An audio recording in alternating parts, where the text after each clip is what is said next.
Salut à tous. Aujourd'hui, on va faire une nouvelle vidéo. Ça va être sur la polygamie qui est permise dans le Coran et que la Bible interdit. Et on va adresser les mariages de Mohamed, en particulier celui d'avec Aïcha et celui d'avec Zainab, pour voir ce que la Bible dit par rapport à ça. Et ça va aussi nous montrer les raisons qui l'ont motivé à inventer ces révélations. On va voir évidemment que c'était pour exploiter ses adeptes. Et c'est ce que beaucoup de gens comme lui ont fait. Il y a aussi Joseph Smith, le prophète de Mormon, qui lui aussi a fait la même chose. Il s'est autoproclamé prophète. Il a inventé des révélations pour pouvoir profiter des gens, exploiter ses adeptes et les égarer pour les amener en enfer avec lui.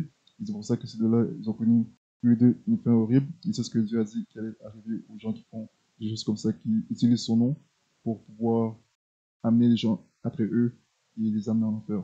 Dieu a dit que ces gens-là, leur fin, ça pas du tout la fin digne de prophète. Ils ne vont pas avoir la fin de prophète de Dieu, mais ils vont avoir la fin de gens qui vont en enfer. Donc, pour ce qui est de Aïcha, dans une vidéo précédente, on a vu qu'elle a dit qu'elle n'a jamais vu aucune femme souffrir plus que les femmes croyantes. Et dans cette vidéo, on va voir qu'elle aussi, elle a souffert. Donc, on va commencer par aller dans la sourate 4. On va voir le passage qui autorise la polygamie. Et après ça, on va aller dans la Bible. Donc, sourate 4, au verset 3, il dit « Et si vous craignez de n'être pas juste envers les orphelins, il est permis d'épouser 2, 3 ou 4 parmi les femmes qui vous plaisent. Mais si vous craignez de n'être pas juste avec celle-ci, alors une seule, ou des esclaves que vous possédez. Cela afin de ne pas faire d'injustice, ou afin de ne pas aggraver votre charge de famille. » Donc, ça dit que, pour commencer, ça dit, si le musulman craint d'être injuste envers les orphelins, il a droit, il peut épouser 2, 3 ou 4 parmi les femmes qui lui plaisent. Et tout de suite, on se demande, qu'est-ce que les orphelins vont avoir là-dedans? Quel est le rapport des orphelins dans tout ça? Et ça, c'est une prescription bizarre car dans le Coran parmi beaucoup d'autres prescriptions qui sont tout autre bizarres. Et par après, on va encore voir une autre prescription bizarre sur le mariage. Mais voilà encore une autre prescription qui est très bizarre dans le Coran. Et voilà, ça dit aussi que s'il craint d'être injuste envers 2, 3 ou 4 parmi les femmes qui lui plaisent, eh bien, dans ce cas-là, il doit se limiter à une seule femme ou encore marier une des femmes esclaves qu'il possède. Et pour ce qui est des femmes esclaves, on a vu de quoi il s'agit dans la vidéo précédente. Donc, maintenant, on va aller dans la Bible. Ça, c'est le passage qui autorise la polygamie. On va voir qu'est-ce que Dieu dit par rapport à ça. Donc, mais on peut avoir jusqu'à 4 femmes, selon le Coran, et un nombre illimité de femmes esclaves. On a vu ça dans la vidéo précédente. Donc ça, c'est un autre passage qui parle des femmes esclaves. Et c'est un passage qui montre que, voilà encore que la fornication, le sexe hors mariage, a toujours été permis dans l'islam depuis le 7e siècle. Et les érudits musulmans d'aujourd'hui vont dire que c'était des concubines, et donc ils sont aussi en train de dire que l'islam permet le concubinage. Et le concubinage, c'est ce que aujourd'hui les gens vont appeler le copinage. C'est ce que beaucoup d'enseignants religieux vont appeler le copinage, que ce soit dans le christianisme ou dans d'autres religions.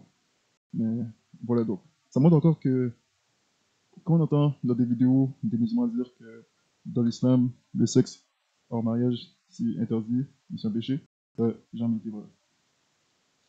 Maintenant, on va aller dans la Bible, dans Deutéronome. C'est la Bible qui a toujours interdit le sexe hors mariage, la fornication. Or, si vous cherchez la fornication dans le Coran, vous n'allez pas trouver. Donc, on va aller dans l'Ancien Testament, Deutéronome, chapitre 17.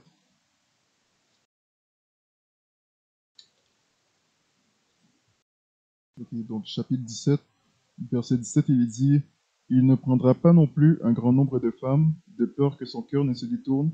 Il ne s'amassera pas non plus beaucoup d'argent et d'or. » Donc voilà, l'une des raisons pourquoi Dieu a interdit la polygamie, c'est pour pas que le cœur des hommes se détourne de lui.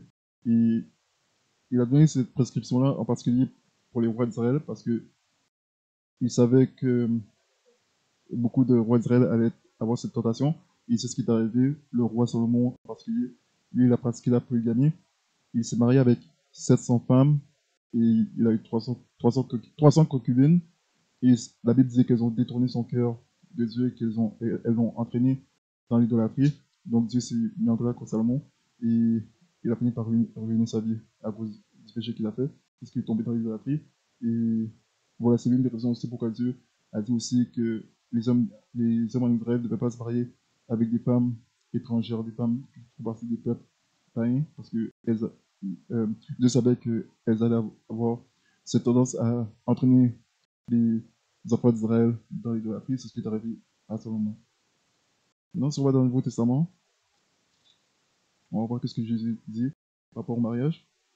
Il dit dans Matthieu chapitre 19, verset 3, des pharisiens y vinrent aussi pour le tenter, et ils lui dirent, est-il permis à un homme de répudier sa femme pour quelque cause que ce soit? Donc, est-ce qu'un homme a le droit de divorcer sa femme pour n'importe quelle raison? Et il répondit et leur dit, n'avez-vous pas lu que celui qui les créa au commencement les fit mâles et femelles, et qui dit à cause de cela, l'homme quittera son père et sa mère, il s'attachera à sa femme, et les deux seront une seule chair. Ainsi, ils ne sont plus deux, mais une seule chair. Ce que Dieu a joint, que l'homme ne le sépare donc pas. Donc, là, ça nous apprend que Dieu interdit le divorce, il contre le divorce, et Dieu, dès le commencement, son plan pour l'humanité, c'est la monogamie. Et Dieu, par la personne de Jésus, il est en train de citer un passage de la Genèse, on va aller voir. Donc, Genèse chapitre 3. Donc, Dieu, son plan, ce qu'il a ordonné pour l'humanité, c'est la monogamie. Et ça nous montre encore la différence entre la Bible et le Coran, le Dieu de la Bible et le Dieu de l'islam, de Mohammed. C'est que le Dieu de la Bible prône toujours la monogamie. Il a toujours promulgué et ordonné la monogamie. Un homme et une femme seulement.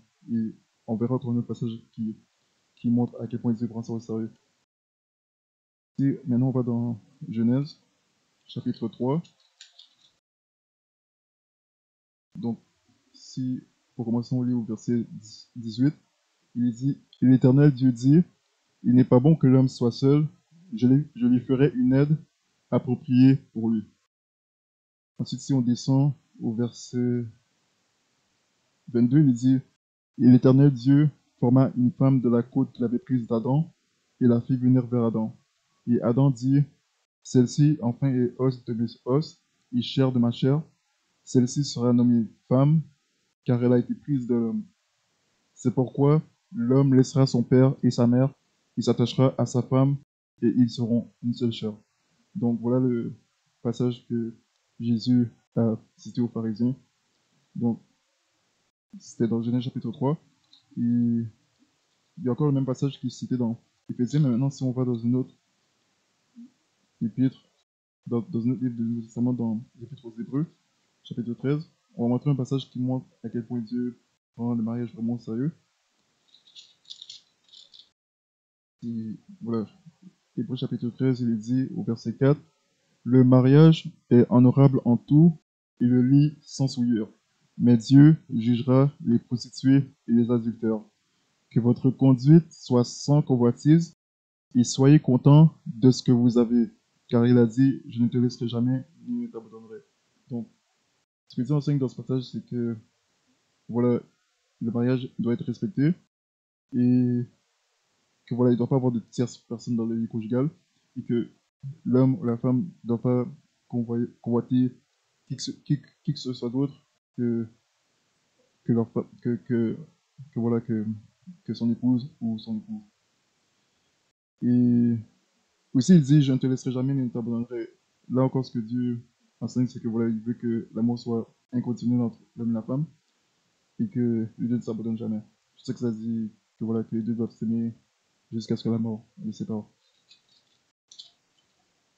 Donc voilà, il veut que les deux soient vraiment satisfaits l'un de l'autre, soient contents de l'autre, et voilà, qu'il doit y avoir de convoitise dans le mariage. Donc si, pour montrer à quel point Dieu passe au sérieux, parce que voilà, il a dit qu'il jugera les prostituées et les adultères. Et quand il parle des prostituées, il parle des prostituées au masculin, il parle des fornicateurs. Si vous lisez d'autres versions, ça dit les impudiques, les adultères ou les fornicateurs, les adultères. Parce qu'évidemment, il y a une différence entre fornication et adultère. Fornication, c'est sexe hors mariage ou avant mariage. Et adultère, c'est sexe dans le cas du mariage avec une personne avec qui le mari ou la femme n'est pas mariée. Donc, voilà pour ça. Maintenant, si On retourne dans le Coran. Non, on va aller dans le Coran, on va aller dans la sourate 33. Oui, sourate 33.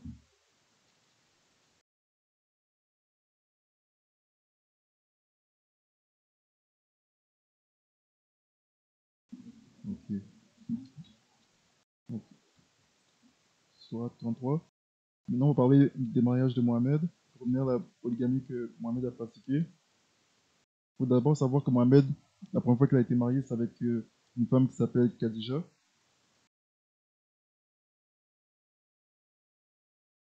Sa première épouse, c'était une femme qui s'appelait Khadija. Elle avait 15 ans de plus que lui. Il avait 25 ans. Quand il s'est marié avec elle, elle avait 40 ans. Et ici, il est rapporté que c'est elle qui a marié Mohamed. Et voilà, après, beaucoup plus tard, après le décès de Khadija, Mohamed, une femme est venue voir Mohamed pour lui dire que voilà, elle devait se remarier, il devait trouver une nouvelle épouse, et elle avait euh, deux choix à lui présenter, et puis la femme s'appelait Kaola, et elle lui a dit laquelle des deux tu veux choisir, laquelle des deux tu veux prendre, et les deux qu'elle lui a présentés, une c'était Saouda, et l'autre c'était Aïcha. Et Saouda, c'est la deuxième femme que Mohamed va marier après Khadija. Et Aïcha est la troisième femme qu'il va marier. Parce qu'il a fini par dire à la femme qu'il va prendre les deux. Et donc, il faut savoir que Aïcha, quand Mohamed s'est marié avec elle, elle avait 6 ans. Saouda, j'ai oublié quel âge qu'elle avait, mais Aïcha, il est rapporté qu'elle avait 6 ans quand Mohamed l'a épousée. Et Mohamed, lui, avait 51 ans.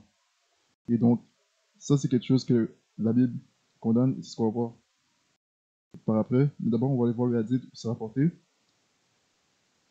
On va aller dans Sahih al-Bukhari, donc c'est dans Sahih al-Bukhari. Donc, voilà qu'est-ce qu'il est dit.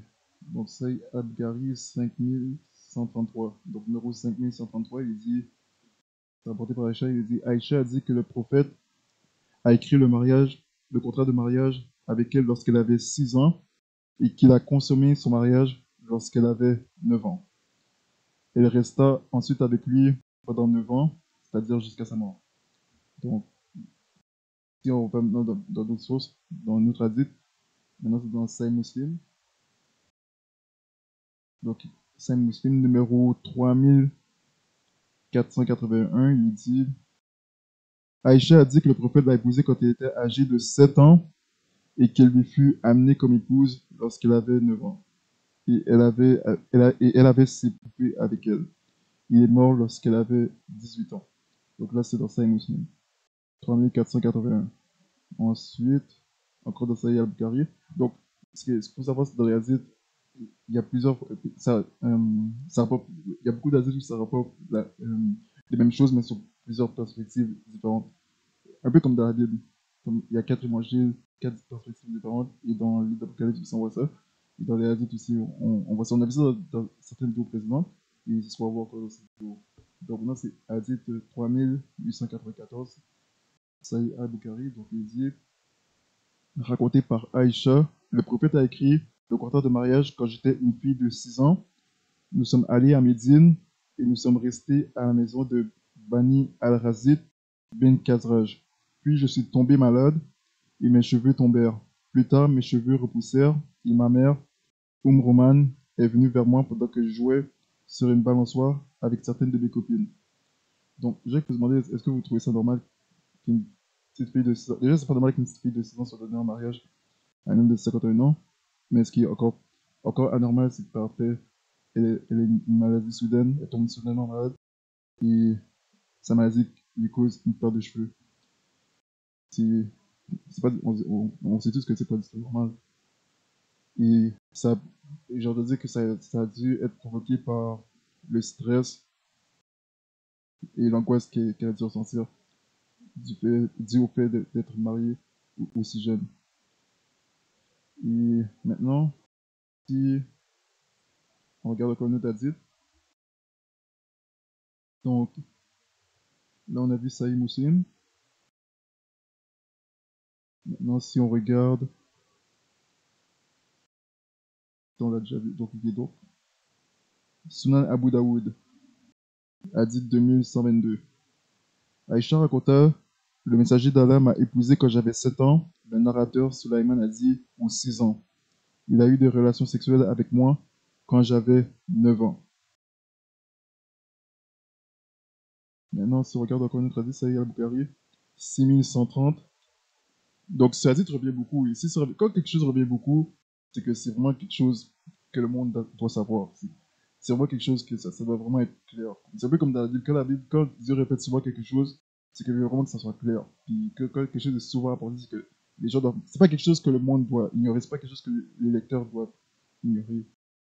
Et quand ça dit ça y est, ça veut dire authentique.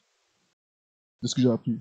On peut me corriger là-dessus, mais de ce que j'ai appris, ça y est, veut dire vraiment authentique. Les sources sont authentiques. Et voilà, dans le monde musulman, c'est pas des sources qui sont remises en cause. Elles sont toutes prises vraiment au sérieux. Donc, Sahih al-Bukhari, 6130, il dit Aïcha a dit, j'avais l'habitude de jouer à la poupée en présence du prophète, et mes petites amies jouaient aussi avec moi. Lorsque le messager d'Allah entrait dans ma demeure, elles se cachaient, mais le prophète les appelait pour qu'elles se joignent à moi. Ils jouaient avec moi. Jouer avec des poupées et des images similaires est interdit, mais cela était autorisé pour Aïcha à ce moment, à ce moment-là, car elle était une petite fille qui n'avait pas encore atteint l'âge de la puberté. Donc là, ça fait savoir que à cette époque, dans l'islam à cette époque, il permettait aux petites filles de jouer encore avec leurs poupées si elles étaient encore si elles étaient encore prépubères, si elles n'avaient pas encore euh, atteint l'âge de la puberté, elles étaient permis de jouer avec leurs poupées, mais après ça devenait interdit pour elles, après qu'elles aient atteint la puberté. Donc c'est ce que ça nous fait savoir ici. Et donc, ça c'est un grave péché sur la Bible. Maintenant, on va aller dans Corinthiens, parce que j'avais vu une vidéo une fois une fille musulmane qui avait fait une vidéo par rapport à ça, et qu'elle avait dit que dans la Bible, ça dit, il y a un passage qui dit que, bon, je vais lire le passage, parce que, voilà. C'est dans Corinthiens, chapitre 7, parce que Dieu dit dans la Bible que, voilà, on a vu les passages qui sont dans cette vidéo, dans les vidéos précédentes, où ça dit que chaque homme est sa propre femme, que chaque femme est son propre mari. Toutes les fois dans la Bible la Bible parle de mariage, c'est toujours un homme ou une femme, ou un homme avec une jeune femme. Mais dans toute la Bible, l'Ancien Testament jusqu'au Nouveau Testament, ça condamne le mariage avec petite fille ou fille trop jeune, mineure, ça interdit ça. Ça dit que la femme doit avoir atteint l'âge où elle est dans la fleur de l'âge. Elle doit être dans la fleur de l'âge pour pouvoir se marier. Parce que aussi, on a vu que dans la vidéo précédente, que les femmes doivent choisir avec qui elles se marient. Et quand elles sont enfants ou des petites filles prépubères, évidemment, elles comprennent rien de tout ça. C'est pas quelque chose qu'elles connaissent. Et donc, elles sont trop jeunes pour prendre ces décisions. Pour moi, qu'elles atteignent l'âge adulte, qui est vraiment fin d'adolescence et début vingtaine.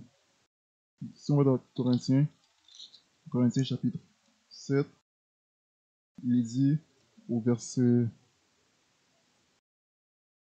au verset 38, non, verset 39, non, non, pardon, c'est verset 36. Donc, il est dit au verset 36, mais si quelqu'un pense se conduire de façon inconvenante envers sa fille, vierge, si elle passe la fleur de son âge, et s'il faut qu'il en soit ainsi, qu'il fasse ce qu'il veut, il ne pêche point, qu'elle se marie. Donc, là, on comprend que l'homme n'est pas en train de pécher si la fille qui est vierge passe par la fleur de l'âge. Donc, j'ai fait une vidéo, et puis la fille de la vidéo disait que voilà, quand elle avait lu ce passage, elle avait cité ce passage, elle avait dit que la fleur de l'âge, une femme qui passe, une fille qui passe à la fleur de l'âge, et la fleur de l'âge c'est quand elle a ses premières menstruations. Et évidemment, ça c'est. Elle dit pas ça parce qu'elle croit que c'est vrai. Les personnes qui croient ça disent ça parce que c'est ce qu'ils veulent croire, vous voyez. Comme penser que c'est correct pour un homme de 51 ans de se marier avec une fille de 6 ans et de consommer le mariage quand elle a 9 ans. Penser que c'était ok dans une culture, dans la culture de l'époque, mais c'est juste vouloir, c'est juste croire ça pour vouloir croire ça, mais personne ne croit ça, évidemment c'est faux. La Bible condamne ça, interdit ça, c'est le passage qui l'interdit. Évidemment, la fleur de l'âge, c'est quand elle est assez grande pour pouvoir se marier. C'est quand elle est arrivée à pleine maturité et voilà qu'elle a atteint sa pleine croissance. C'est pas du tout qu'elle a ses premières menstruations. Si vous lisez la Bible, l'Ancien Testament jusqu'au Nouveau Testament, vous allez toujours voir les hommes se marier avec des femmes. C'est toujours que la personne est une femme. C'est jamais que c'est une petite fille qui a 6 ans, 12 ans, 3 ans. Parce que vous allez souvent entendre des personnes dire aussi que, par exemple, Joseph s'est marié avec Marie, Marie devait avoir 12 ans. Nulle part ça dit ça. Ou Rebecca avait 3 ans qu'elle a marié Isaac. Nulle part c'est mentionné qu'elle avait 3 ans. Ça dit que Marie était une femme et que Rebecca aussi était une femme, une jeune vierge. Et les deux ont décidé qu'elles voulaient se marier avec leur mari. Les deux ont choisi leur mari parce qu'ils avaient cette attitude à pouvoir, cette faculté de pouvoir choisir la personne avec qui elles se marient. Or, dans l'islam, non, dans l'islam, c'est une femme, tu n'as aucune liberté, selon la Sourate 33, verset 37, je pense, ou 36, non 36. C'est-à-dire que le croyant et la croyante n'ont aucune liberté. C'est Allah et Mohamed qui décident de tout sur sa vie. Parce que voilà, surtout dans l'islam, surtout c'est une femme, ça ne différencie pas d'une petite fille. Vu que les deux sont vus sur une lentille sexuelle, et c'est ce qu'on va voir selon le Coran. La femme et la fille, la petite fille, les deux sont vus sur une lentille sexuelle. Parce que voilà, le Coran utilise le terme femme et fille de manière interchangeable. Et c'est ce qu'on voit quand le Coran rapporte la fausse histoire de Moïse, quand le pharaon a acheté les bébés mâles israélites sur le fleuve du Nil pour les noyer. C'est-à-dire que ils ont épargné les femmes, alors que c'était pas des femmes, c'était des petites filles encore bébés. Donc, ce qu'on va voir encore par après, on va voir le passage qui parle de mariage d'enfants dans le Coran. Mais oui, donc pour venir au passage de la Bible, donc 1 Corinthiens chapitre 7, verset 36, donc voilà, donc pour bien comprendre que voilà, la fleur de l'âge, c'est l'âge où la femme a atteint sa pleine croissance. Parce que vous allez entendre certains musulmans dire aussi à quel âge c'est quoi la définition d'un enfant? Eh bien, selon la Bible, un enfant, c'est un enfant qui est encore dépendant de ses parents, qui n'est pas capable de trouver son chemin par lui-même, qui n'est pas capable de décider par lui-même, prendre ses propres décisions. Il n'est pas autonome, vous comprenez? Donc c'est ça un enfant. Il est encore dans un stade de développement, mais voilà, il doit dépendre de ses parents. Il peut pas, ses parents doivent décider pour lui parce qu'il voilà, il est encore trop mature et trop jeune pour décider pour lui-même. Il n'a pas encore l'âge. Il manque encore trop d'expérience de vie. Et c'est ce que la Bible enseigne. Si on va dans Hébreu, Hébreu chapitre 4,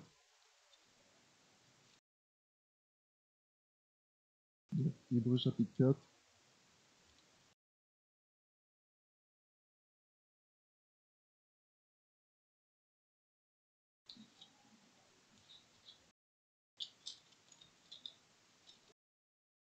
ok. Donc il dit, par exemple, il dit ici, dans le chapitre 5 au verset 12, alors que vous devriez être des enseignants depuis longtemps, vous avez encore besoin qu'on vous enseigne les premiers principes des oracles de Dieu, et vous en êtes venus à avoir besoin de lait et non de nourriture solide. Car quiconque use de lait est inexpérimenté dans la parole de la justice, car il est un petit enfant. La nourriture solide est pour les hommes faits, savoir pour ceux qui, par l'usage, ont leur sens exercé à discerner à la fois le bien et le mal. Donc c'est ça, un homme mûr ou une femme mûre. C'est une personne avec, par usage, qui, qui atteint l'expérience où elle est capable de discerner le bien du mal. un enfant est toujours pas capable.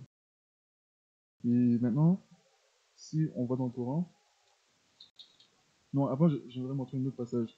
Parce que, non, on va aller dans le Coran. On va aller dans le Coran. Puis après ça, je vais montrer un passage avec Salomon, et après ça, on verra un passage avec Jésus. Il parle des enfants. Donc, on va aller dans la sourate 64, non, 65. Ok. Au verset, sourate 65, au verset 4, il dit, si vous avez des doutes à propos de la période d'attente de vos femmes qui n'espèrent plus avoir de règles, leur délai est de 3 mois, de même pour celles qui n'ont pas encore de règles. Et quant à celles qui sont enceintes, leur période d'attente se terminera à leur accouchement. Quiconque craint Allah, cependant, il facilite les choses. Donc, vous voyez qu'il dit de même pour celles qui n'ont pas encore de règles. Donc là, ça fait allusion aux filles, petites filles qui n'ont pas encore eu leurs règles, qui ont été mariées et qui ont été divorcées. Donc, il y avait des mariages de petites filles prépubères qui ont été mariées et qui ont été divorcées. Donc, c'est pour ça que ça donne cette prescription de comment procéder dans ce cas de figure. Ça dit d'avoir une période d'attente de 3 mois. Donc, c'est là qu'on voit que le Dieu du Coran autorise le mariage, permet le mariage de filles prépubères, permet le mariage d'enfants. Et on a vu que selon la Bible, que c'est un péché de marier une fille qui passe pas par la fleur de l'âge. Et la fleur de l'âge, c'est justement une fille qui n'est pas encore arrivée à pleine maturité, c'est-à-dire à l'âge où est une femme mûre qui atteint, atteint sa pleine croissance. Et dans l'Ancien Testament aussi, ça enseigne ça, que voilà que la femme doit être pleinement formée, qu'elle doit avoir atteint sa pleine croissance. Parce que voilà, là on est dans l'Ancien Testament, mais ça vient, tout ce qui est dans l'Ancien Testament et déjà tout ce qui vient tout ce qui est dans le Nouveau Testament vient de l'Ancien Testament. Ça peut juste redire la même chose. Et maintenant, si on va dans la Bible, on va aller dans Matthieu, chapitre 18. Donc, donc là, c'est Jésus. Donc Matthieu chapitre 18, il dit, verset 1, à cette heure-là, les disciples vinrent à Jésus disant, qui est le plus grand dans le royaume du ciel? Et Jésus, ayant fait venir un petit enfant, le mit au milieu d'eux, et dit, je vous le dis en vérité, que si vous ne vous convertissez et si vous ne devenez comme des petits enfants, vous n'entrerez point dans le royaume du ciel. Donc qu'est-ce qu'il veut dire par là? Eh bien, par conversion, il veut dire, si les gens ne deviennent pas humbles pour accepter Jésus, pour croire en Jésus, pour recevoir ce cadeau gratuit, eh bien, les gens ne vont pas entrer dans le royaume du ciel. Il parle d'humilité. Et la raison pourquoi il sort des enfants comme exemple, c'est parce que les enfants sont simples et ils sont très réceptifs. Donc, tous les enfants, dans n'importe quel foyer dans lequel ils vont grandir, ben, ils vont être assez réceptifs à ce que leurs parents leur enseignent. Donc, pour ce qui est des musulmans, eh bien, quand les musulmans enseignent leurs petits-enfants l'islam, eh bien, l'enfant va être réceptif à ça. Même s'il s'agit de Mohamed, eh bien, ils vont quand même assez être réceptifs. Ils vont automatiquement faire confiance à leurs enfants, parce que voilà, à leurs parents, parce que voilà, ils connaissent pas mieux, mais voilà, c'est pour dire que voilà, euh, les enfants sont vraiment réceptifs et ils sont réceptifs surtout au salut. Donc, évangéliser aux enfants, et bien les enfants vont souvent ont plus de chances d'être sauvés que des hommes adultes, parce que voilà, c'est une bonne nouvelle. Le salut est vraiment très simple, même pour des enfants de 6 ans. Et donc, après ça, il dit, c'est pourquoi quiconque s'abaissera comme ce petit enfant, celui-là est le plus grand dans le royaume du ciel. Donc, vous voyez, ça confirme ce que je disais tantôt. Il parle vraiment d'humilité, d'être humble, de s'abaisser.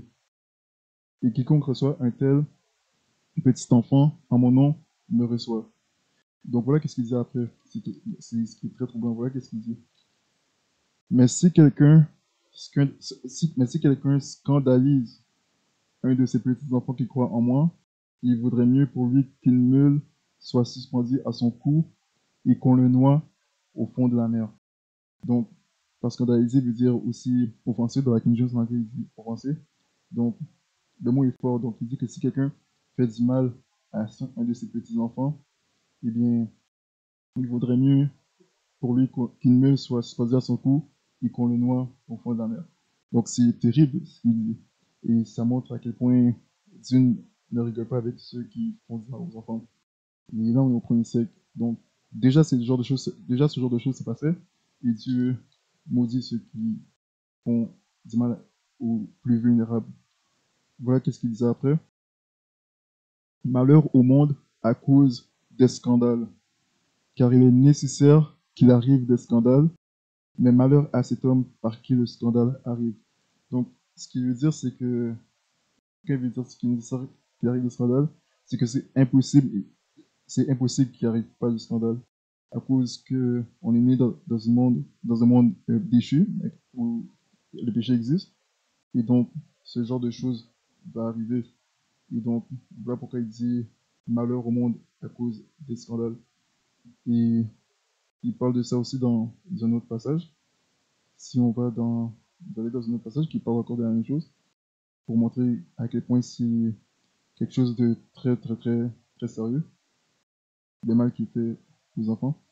Donc, on, on va aller dans Luc, dans un instant.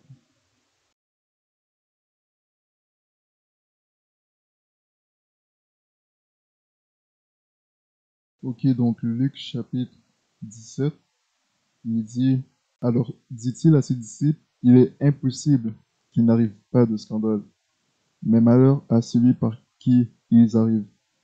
Il vaudrait mieux pour lui qu'on lui mît au cou une pierre de meule et qu'on le jetât dans la mer que de scandaliser un de ses petits. Donc, voilà, il a fait la même chose qu'on a vu dans notre évangile, là c'est dans l'évangile de Luc. Il a fait la même chose. Donc, Dieu ne rigole pas avec ceux qui font du mal aux enfants. C'est ce qu'on voit ce que Jésus dit dans ce passage. Et donc, c'est arrivé encore à l'époque, il y a toujours eu de ces choses. C'est pour ça qu'il a dit qu'il est impossible que ces choses n'arrivent pas. Et il a dit, mais quand ça arrive, malheur à celui par qui ça arrive. Donc, Dieu va pas laisser ça passer. Comme Dieu n'a jamais chose à passer. Et ça finit mal pour les gens qui font ce genre de choses, évidemment. Et ce n'est que justice, évidemment. Donc, voilà pour ça maintenant. On va retourner dans le Coran. On va aller dans la sourate 33 pour revenir à la polygamie. Donc, sourate 33, verset, verset 50. Donc voilà un passage clair qui montre que Mohamed a inventé évidemment des révélations. C'est sourate 33, verset 50. Et j'ai entendu un pasteur prêcher là-dessus et c'était drôle ce qu'il avait dit. Mais il avait dit que ce passage, ce verset, c'est le verset Jerry Springer, je sais pas pourquoi il a dit ça. C'est drôle. Et toute la famille riait parce que c'est drôle. Mais bon. Et puis donc, voilà qu'est-ce qu'il dit. Donc, il dit au prophète, nous t'avons rendu licite, donc licite sexuellement, nous t'avons rendu licite tes épouses à qui tu as donné leur mariage, c'est que tu as possédé illégalement parmi les captives ou esclaves qu'Allah t'a destinés, les filles de ton oncle paternel, les filles de tes tantes paternelles, les filles de ton oncle maternel et les filles de tes tantes maternelles, cousins, cousines du côté du père et du côté de la mère, celles qui avaient émigré en ta compagnie, ainsi que toute femme croyante si elle fait don de sa personne au prophète, pourvu que le prophète consente à se marier avec elle. Donc là, ça dit toute femme croyante si elle fait don de sa personne au prophète. Donc, toute femme croyante, toute femme musulmane qu'il convoite sexuellement, Allah lui donne accès à sexuellement à toute femme croyante, autant qu'il ait désire. C'est là un privilège pour toi à l'exclusion des autres croyants. Nous savons certes ce que nous leur avons imposé au sujet de leurs épouses et des esclaves qu'ils possèdent, afin qu'il n'y ait donc point de blâme contre toi. Allah est pardonneur et miséricordieux. Et évidemment, il y a des blâmes contre lui pour ça. Ce que je veux dire par là, c'est que, avec il n'y a pas de critique ou de condamnation contre lui, mais évidemment, il y aura des critiques et des condamnations contre lui ou contre toute personne qui fait quelque chose de la sorte. Donc, ça, c'est un passage vraiment que, par là, on voit tout de suite que ses intentions étaient purement, ses motivations étaient purement charnelles et impies. Il était clairement motivé par ses convoitises impies et il s'est servi du nom de Dieu pour, voilà, pour satisfaire ses convoitises charnelles.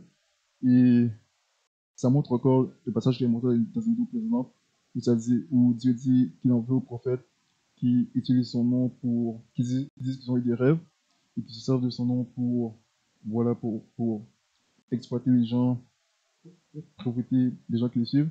Et c'est ce que Mohamed a fait.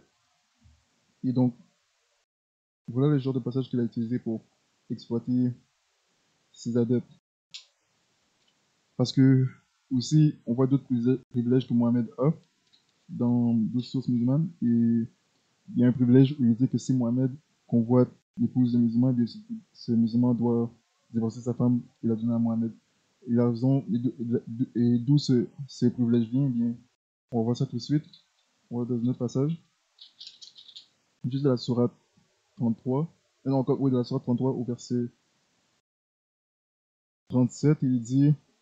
Non, d'abord, si on lit au verset 36, il dit: Il n'appartient pas à un croyant ou à une croyante, une fois qu'Allah et son messager ont décidé d'une chose, d'avoir encore le choix dans leur façon d'agir. Quiconque désobéit à Allah et à son messager, c'est égarisseur d'un égarement évident. Donc, encore là, pour ceux qui n'ont pas compris, ça veut dire que les musulmans, la musulmane n'ont aucun choix dans leur vie, c'est Allah et Mohamed qui décident de leur vie. Ça, c'est un passage gourou. C'est un passage vraiment qui montre que Mohamed est un gourou. Ce sont les gourous qui font ça. Ils doivent contrôler la vie des gens, tout, tous les domaines de leur vie, c'est du gourouisme. Comme le passage qu'on vient de voir, c'est deux passages gourous. Après, il dit au verset 37, quand tu disais à celui qu'Allah avait comblé de bienfaits, tout comme toi-même l'avais comblé, garde pour toi ton épouse et crains Allah. Et tu cachais en ton âme ce qu'Allah allait rendre public. Tu craignais les gens, et c'est Allah qui est plus digne de ta crainte. Puis quand Zaïd eut cessé toute relation avec elle, nous te la fîmes épouser, afin qu'il n'y ait aucun empêchement pour les croyants d'épouser les femmes de leurs fils adoptifs, quand ceux-ci cessent toute relation avec elles. Le commandement d'Allah doit être exécuté. Donc, déjà, on se pose la question, qui est Zaïd? Et évidemment, le Coran ne donne pas plus de détails, parce que, contrairement à ce que le Coran dit, le Coran évidemment se contredit, on a vu beaucoup de contradictions dans le Coran depuis qu'on a commencé cette série. Évidemment, le Coran se contredit et le Coran n'est pas un livre complet, il n'y a pas toutes les informations dedans. Parce qu'il y a des passages du Coran qui disent que tous les versets du Coran sont explicites et très détaillés, parfaitement détaillés, alors que non, c'est la part de Zaïd, on ne sait pas c'est qui Zaïd. Il y a d'autres personnages aussi dans le Coran dont ça parle, mais on ne sait pas à qui ça fait allusion, comme si un musulman lit le Coran, eh bien, il ne sait pas c'est qui la femme d'Adam, il ne sait pas c'est quoi le nom de la femme d'Adam, à moins qu'il lit la Bible, ou qu'il se réfère à d'autres sources, mais juste en lisant le Coran, il va jamais savoir c'est quoi le nom de la femme d'Adam, qui est Ève, ou encore il sait pas quels sont les noms des enfants d'Adam et Ève, Caïn et Abel, c'est pas mentionné dans le Coran, mais de ce que j'ai vu, c'est pas du tout mentionné dans le Coran. Mais ça parle de l'histoire de Caïn et Abel, mais ça mentionne pas leur nom. Donc, voilà, donc ce passage dit que Allah a donné à Mohamed pour épouse la femme de Zaïd, après que Zaïd a cessé toute relation avec elle, ça veut dire qu'après que Zaïd l'a divorcé. Et donc, ce qui s'était passé, c'est dans les hadiths, ce qui est arrivé, c'est que Zaïd, le fils adoptif de Mohamed n'était pas su lui rendre visite, mais il n'était pas présent. Et sa femme était présente. Et aussi, pour venir au passage, au verset 37, non, au verset 36, le contexte historique de ce passage, c'est ce qui est arrivé, c'est que Zaïd, le fils adoptif de Mohamed, allait se marier avec Zainab, mais Zainab ne voulait pas se marier avec Zaïd. Et Mohamed l'a forcé à se marier avec Zaïd. Et parce que voilà, il a dit que c'est lui qui décide. Et c'est dans ce contexte que ce passage a été révélé. Il a cité ce verset. C'est-à-dire que si voilà, t'as pas le choix sur la personne avec qui tu te maries, c'est moi qui décide pour toi. C'est moi qui décide pour les croyants avec qui elle se marie. Or, les hommes dans l'islam peuvent choisir avec qui ils se marient. On a vu ça dans une vidéo précédente, dans cette vidéo où ils peuvent choisir jusqu'à 4 femmes. Ils peuvent même choisir des femmes qui sont dans différentes religions juives ou christianisme. Et alors qu'on a déjà vu dans une vidéo précédente que la femme musulmane n'a pas de choix avec qui elle se marie, surtout les petites filles, et définitivement, elles ne choisissent pas avec qui elles se marient parce qu'ils ne sont pas assez matures pour déjà faire ce choix. Elles doivent grandir pour pouvoir. La raison pourquoi elles doivent grandir et atteindre l'âge adulte pour pouvoir euh, avoir le droit de se marier sur la Bible, c'est parce que c'est là qu'elles peuvent mesurer l'étendue de cette décision et vraiment connaître, vraiment savoir vraiment pouvoir mesurer dans quoi elles s'engagent et savoir dans quoi elles s'engagent. Alors que quand ils sont des enfants, ils ont aucune idée de ce qui se passe. Et c'est ce qu'on voyait avec Aïcha. Quand sa mère venait la chercher, on a vu qu'elle a dit qu'elle n'avait aucune idée de ce qui se passe, c'était inattendu, elle ne savait pas, donc elle embarquait. Et c'est la même chose pour toutes les autres Aïcha spirituelles de toutes les autres générations qui ont suivi parce qu'elle a servi d'exemple pour ce qu'elle est arrivée malheureusement à beaucoup d'autres Aïcha comme elle. Donc voilà, donc pour revenir pour venir au mariage de Mohamed avec Zainab, si on va dans Hadith, voilà qu'est-ce qu'il est dit dans Al-Tabari. Il dit donc Mohamed était parti rendre visite à Zaïd et quand il a rendu visite, il n'était pas là, donc il a cogné chez lui pour voir ses termes et voilà, il n'était pas là, donc c'est Zainab qui est venu le recevoir. Et donc, ça dit dans At-Tabari, elle vint en hâte et excita l'admiration du messager de Dieu, de sorte qu'il se retourna en murmurant quelque chose qui ne pouvait guère être compris. Cependant, il dit ouvertement, gloire à Dieu le Tout-Puissant, gloire à Dieu qui fait les cœurs se retournent, qui fait que les cœurs se retournent. Donc, il a convoité, et c'est pour ça aussi qu'il a marié, parce que voilà, il a convoité la femme de son fils adoptif. Alors, qu'est-ce que la Bible dit par rapport à ça? On va aller dans Lévitique. Donc, Lévitique, la Bible parle de ça. Il y a eu certaines histoires comme ça dans la Bible, où, par exemple, on voit le roi Hérode qui a pris la femme de son frère Philippe, et il a été repris par Jean le Baptiste, et voilà, la nouvelle femme de Hérode, Hérodias, l'a beaucoup mal pris, et elle a incité Hérode à jeter Jean le Baptiste en prison, et elle lui a fait aussi couper la tête. Et la raison pour laquelle elle a repris Hérode, c'est parce que Hérode faisait beaucoup de méchanceté, et l'une de ses méchancetés, c'était évidemment de commettre l'adultère en prenant la femme de son fils, la femme de son frère, Philippe. Donc maintenant, si on va dans Lévitique, chapitre 20, donc Lévitique, chapitre 20, on va voir qu'est-ce qu'il dit.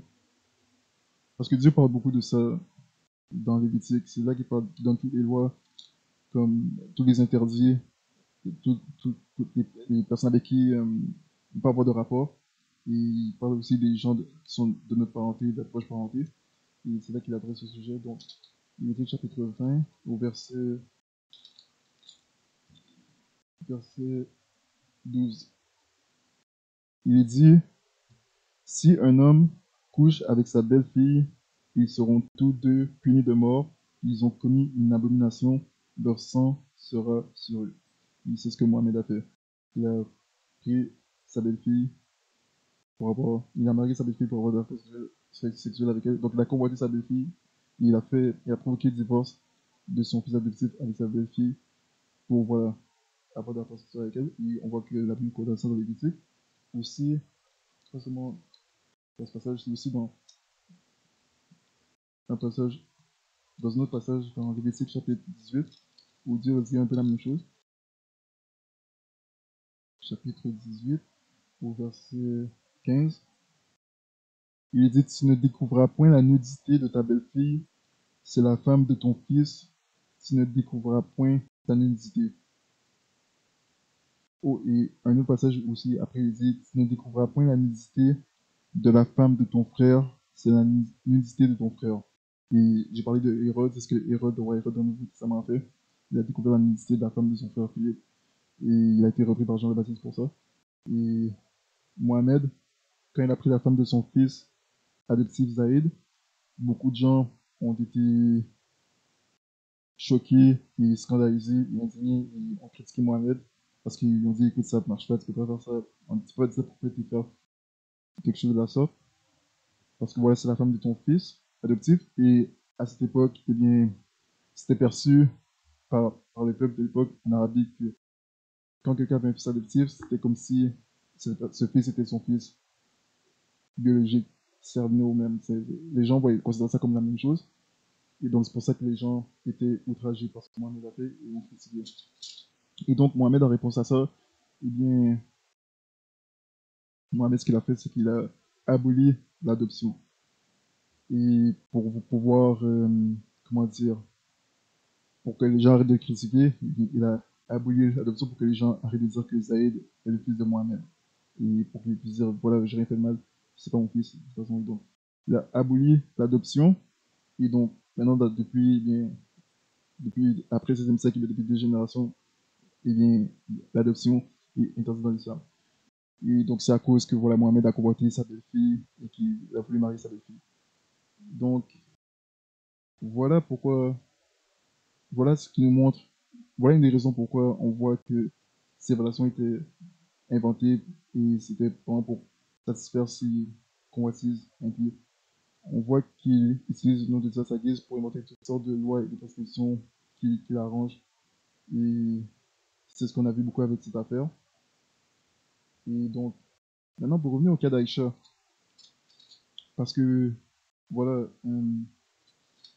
on a vu ce que Jésus a dit quand les gens font du mal aux enfants, et en particulier ici. Et donc, beaucoup de musulmans, vous allez voir beaucoup de vidéos sur YouTube où ils vont essayer d'expliquer les raisons pourquoi Mohamed s'est marié avec Aïcha. On a eu toutes sortes de raisons. Et évidemment, c'était pas parce qu'il voulait l'aider, parce que certains vont dire que voilà, il voulait lui transmettre son savoir, et parce qu'il avait un intellect qui a distingué de toutes les petites filles de son âge. Alors que non, c'est pas pour ça. Sinon, il aurait pu la prendre comme sa disciple, il n'était pas obligé de se marier avec elle pour ça. Non, c'est parce qu'il a convoité qu'il s'est marié avec elle. On va aller dans Genèse 19. Maintenant, on a vu que sa mère l'a remis à Mohamed. Et son père aussi, c'est son père qui l'a donné en mariage. Et elle avait aucune idée de ce qui se passait. Et c'est vraiment indigne pour des parents de faire ça, évidemment. C'est horrible. Et ça a toujours existé, évidemment, que des parents, de mauvais parents fassent des choses de la sorte. Et parce que voilà, voilà, si vous écoutez des vidéos sur les réseaux, certains musulmans vont dire que certains érudits ou enseignants vont dire que voilà, c'est une différente époque, différentes cultures aussi. La culture de l'époque est différente de la culture d'aujourd'hui. Et il y a déjà eu ça aussi dans beaucoup d'autres cultures, dans la culture grecque et tout ça. Or, peu importe la culture dans laquelle les gens se trouvent, ça a toujours été condamné par les gens remplis d'affections naturelles et normaux. Pour qu'un homme de 50 ans, 51 ans, marie une petite fille de 6 ans, il n'arrive pas à un point du jour au lendemain où il se met, tout d'un coup, il se retrouve à convoiter une petite fille. Non. C'est parce que Mohamed, évidemment, a rejeté Dieu, il a rejeté la grâce de Dieu, il a rejeté Jésus, et il s'est juste enfoncé dans le récit en s'autoproclamant prophète. Et donc, ce qui est arrivé, c'est que Dieu rejette les gens comme ça, et donc ces gens-là deviennent beaucoup plus méchants que les méchants de tous les jours, les pécheurs de tous les jours. Ils atteignent le point de non-retour où ils ont franchi la ligne rouge. Donc, ça s'appelle un réprouvé. Donc, on va voir qu'est-ce qui a rendu Mohamed capable, Mohamed et les gens comme lui. Parce que voilà, on a vu que le Coran, Mohamed a prescrit ça aussi dans le Coran, que d'autres personnes comme lui fassent la même chose. Et donc, il y a beaucoup d'autres Aïcha, encore, il y en a eu de génération en génération, jusqu'à aujourd'hui, ça se passe encore. Et ça doit être mis en lumière et exposé. Parce que c'est ce que la Bible dit. Je vais lire un passage dans, Éphésiens. Voilà ce que la Bible dit. Donc, voilà qu'est-ce qu'il dit ici. Et ne prenez aucune part aux œuvres infructueuses des ténèbres, mais bien plutôt condamnez-les, car il est même honteux de parler de ce que ces gens font en secret. Mais toutes les choses qui sont réprouvées sont manifestées par la lumière, car tout ce qui rend manifeste est lumière. Cette chose doit être mis en lumière, tout ce qui est réprouvé, la Bible dit que ça doit être mis en lumière. C'est-à-dire de ne pas prendre part aux œuvres infructueuses des ténèbres. Donc les mauvaises œuvres, les œuvres qui sont cachées, de ne pas prendre part à ces choses, mais de les condamner. Parce que prendre part à ces choses, c'est refuser de les condamner. Les condamner, ça montre qu'on ne prend pas part à ces choses, on refuse de s'associer à ces choses, et plutôt on les met en lumière, on les expose. Et donc, ça se dit qu'il est même honteux de parler de ce que ces gens font, c'est clair. Donc, nous, on va aller dans le Romain, on va voir encore les raisons pourquoi Mohamed a marié Aïcha. Parce qu'il ne faut surtout pas penser que c'est faux de croire que c'est dû à la culture. Parce que si ça aurait été dû à la culture, les autoristes, ça aurait tout simplement été une méchante culture. Une culture vraiment corrompue. Et la Bible dit que peu importe dans laquelle culture que les gens se trouvent, t'as pas à te conformer à cette culture. Comme si aujourd'hui, les musulmans vivent, par exemple, aux États-Unis ou au Canada, dans une culture de fornication, eh bien, ils n'ont pas besoin de se conformer à cette culture de fornication. Ils peuvent dire qu'ils vont se séparer de cela et rester purs et chastes. Et donc, si Mohamed vivait dans une culture de l'époque païenne où j'en passe que ce genre de choses, il aurait pu quand même, si il vient dire que voilà, c'est un prophète supposément envoyé de Dieu, eh bien, parmi toutes les choses qu'il a voulu interdire ou abolir, il aurait pu abolir aussi cette pratique, comme certains musulmans vont dire que à l'époque, avant l'islam, les femmes enterraient leurs petites filles vivantes à cause de la pauvreté, et Mohamed a mis fin à cette pratique abominable. Et bien, il aurait dit aussi, il aurait pu très bien mettre fin ici au mariage d'enfants, mais il n'en a pas voulu parce que seulement il s'est dit que cette coutume l'arrangeait. Or, dans la Bible, Dieu condamne toute coutume abominable, et quand il parle aux enfants d'Israël, il dit aux enfants d'Israël de ne pas imiter les coutumes abominables des païens autour d'eux. Mais Mohamed, on a vu qu'il n'a pas fait ces choses, il a peut-être aboli certaines choses, mais il a gardé certaines choses qui lui plaisaient. Donc, si on va dans Romains, on va voir pourquoi Mohamed était capable de faire ce genre de choses. Donc, oui, et les gens comme lui sont capables de faire ça. Donc, Romains, chapitre 1.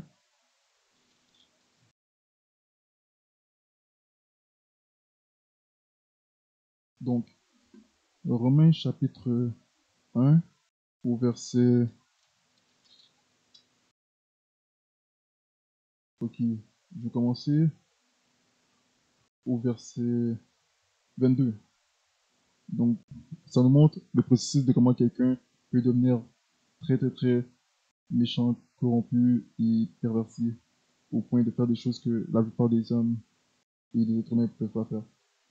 Donc, il dit ici au verset 22, professant eux-mêmes d'être sages, ils sont devenus fous. Et pour ce qui est de Mohamed, tout le peuple à la Mecque, la plupart des gens à la Mecque disaient qu'il était fou. Personne ne le prenait pour un prophète. Tout le monde disait qu'il était insensé, fou, inconscient, possédé par des démons. Et dans la Bible, être possédé par des démons et être fou ou malade mentalement reviennent au même, c'est la même chose. Mais aujourd'hui, il n'y a personne qui est possédé par des démons. Si quelqu'un aujourd'hui pourrait être possédé par des démons, c'est en fait qu'il souffre de troubles mentaux, de maladies mentales. Donc oui, donc, se professant eux-mêmes d'être sages, ils sont devenus fous. Et ils ont changé la gloire du Dieu incorruptible en des images qui représentent l'homme corruptible, et les oiseaux et les quadrupèdes et les reptiles. C'est pourquoi aussi Dieu les a livrés dans les convoitises de leur cœur à une impureté telle qu'ils ont déshonoré entre eux-mêmes leur propre corps. Eux qui ont changé la vérité de Dieu en mensonge et ont adoré et servi la créature au lieu du Créateur qui est béni éternellement. Amen. Et ça, c'est dans l'islam. Quand tu es dans l'islam et que tu fais ce que le Coran dit de faire, et Aziz, tu tombes dans l'idolâtrie, tu es en train d'adorer la créature au lieu du créateur, tu es en train d'adorer Mohamed. Chaque fois que tu fais tes 5 prières, tu es en train de prier Mohamed, tu es en train de prier un mort, et c'est quelque chose que le Coran, pas seulement la Bible interdit, parce que sur la Bible, ça s'appelle la nécromancie, parce que tu essaies d'évoquer un mort, d'évoquer les morts, et sur le Coran aussi, tu es en train de contredire ton Coran, parce que le Coran est en train de dire, et le Coran dit de ne pas prier les morts, parce que les morts n'entendent pas. Et c'est vrai. Et donc, chaque prière est en train de s'adresser à Mohamed. Et c'est de la nécromancie. Donc, il dit, eux qui ont changé la vérité de Dieu en mensonge, donc ça, on a vu ça.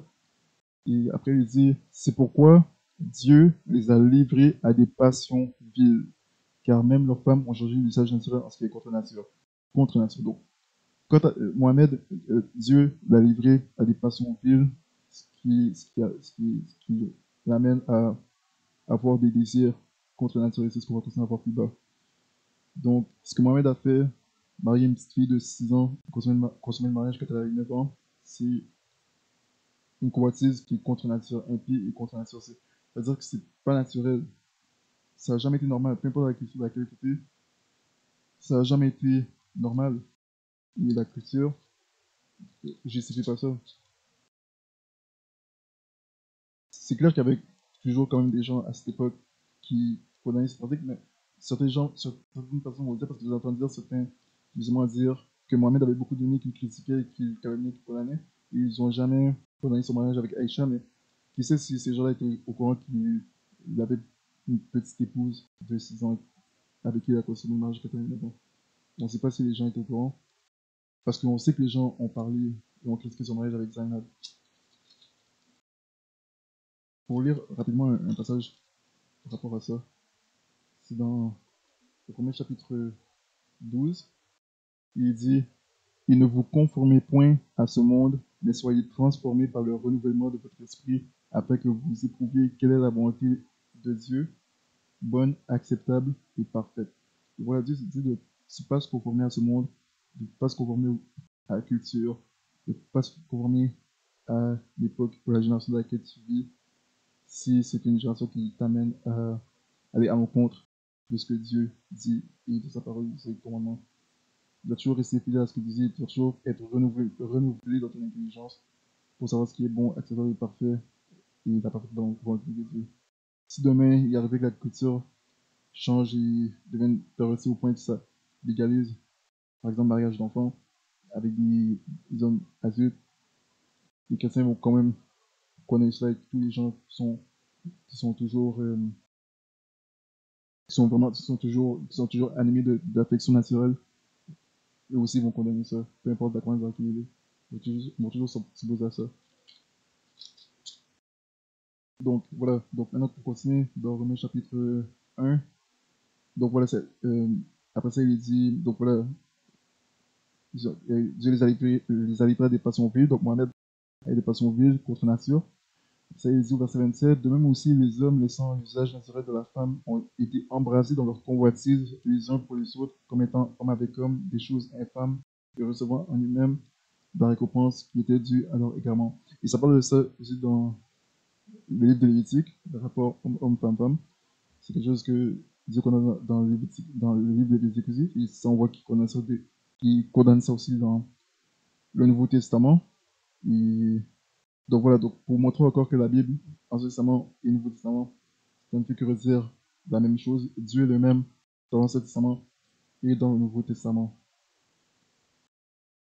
Et comme ils ne se sont pas souciés de connaître Dieu, Dieu les a livrés à un esprit dépravé en sorte qu'ils pratiquent ces choses qui ne sont pas convenables. Donc, vous voyez qu'on comprend maintenant ça dit que Dieu les a livrés à un esprit dépravé en sorte qu'ils pratiquent ces choses qui ne sont pas convenables. Donc, c'est le fait que Dieu les a abandonnés, les a livrés, et c'est ce qui les rend capables.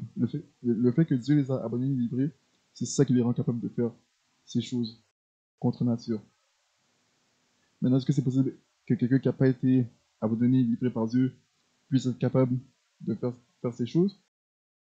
Oui, mais souvent ça dit que quelque chose est arrivé pour le causer, quelque chose est arrivé à ces personnes pour qu'il arrive un point où ça l'a causé à faire ça.